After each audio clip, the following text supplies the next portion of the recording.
तर आजचा व्हिडिओ आहे संघर्षातून व्यक्तिमत्व कसे घडतं, स्वाभिमान, शिक्षण आणि समानतेचा विचार. नमस्कार. आयुष्यात प्रत्येकाला एकसारखं मिळत नाही. कुणाच्या वाट्याला सुख येतं तर कुणाच्या वाट्याला संघर्ष.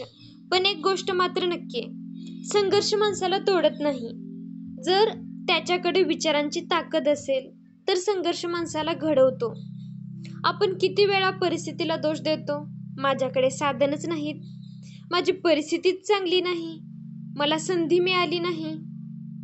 पण प्रश्न हा नाही की आपल्याकडे काय नाही. खरा प्रश्न हा आहे की आपल्याकडे जे आहे त्याचा आपण किती योग्य वापर करतो. स्वाभिमान म्हणजे अहंकार नाही. स्वाभिमान म्हणजे चुकीच्या गोष्टीसमोर न झुकण्याची ताकद. आपल्या कष्टांची किंमत ओळखणं, आपल्या विचारांवर विश्वास ठेवणं आणि परिस्थिती कितीही कठीण असली तरी स्वतःला कमी न समजणं. आणि या सगळ्याचा पाया शिक्षण आहे. शिक्षण म्हणजे केवळ पदवी मिळवणं, नोकरी मिळवणं इतका नाहीये.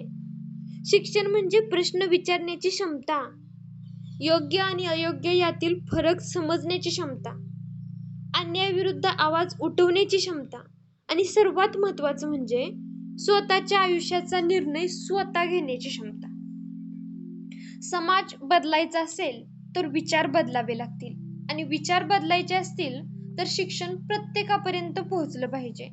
जात, धर्म, लिंग, आर्थिक परिस्थिती या कोणत्याही आधारावर माणसाची किंमत ठरवली जाऊ नये.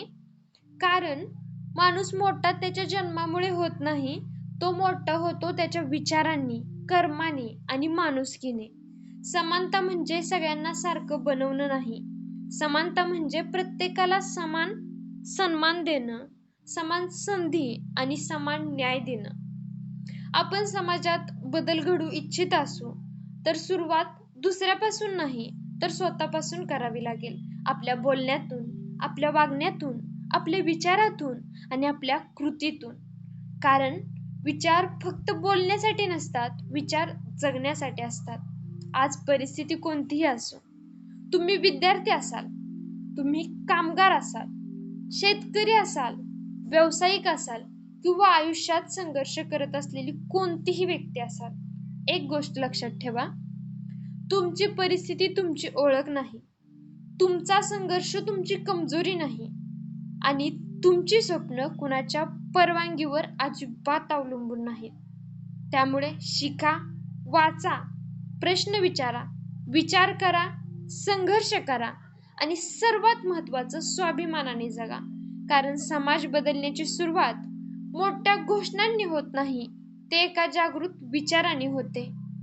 म्हणूनच म्हणते, शिक्षित व्हा, विचार करा, समानतेसाठी उभे राहा आणि स्वाभिमानाने जगा. आणि अशाच प्रकारचे वैचारिक, सामाजिक आणि समाज जागृती करणाऱ्या विषयांसाठी आपल्या YouTube चॅनलला नक्कीच सबस्क्राईब करा. व्हिडिओ आवडला असेल तर लाईक करा आणि हा विचार जास्तीत जास्त लोकांपर्यंत पोहोचण्यासाठी शेअर नक्की करा. धन्यवाद.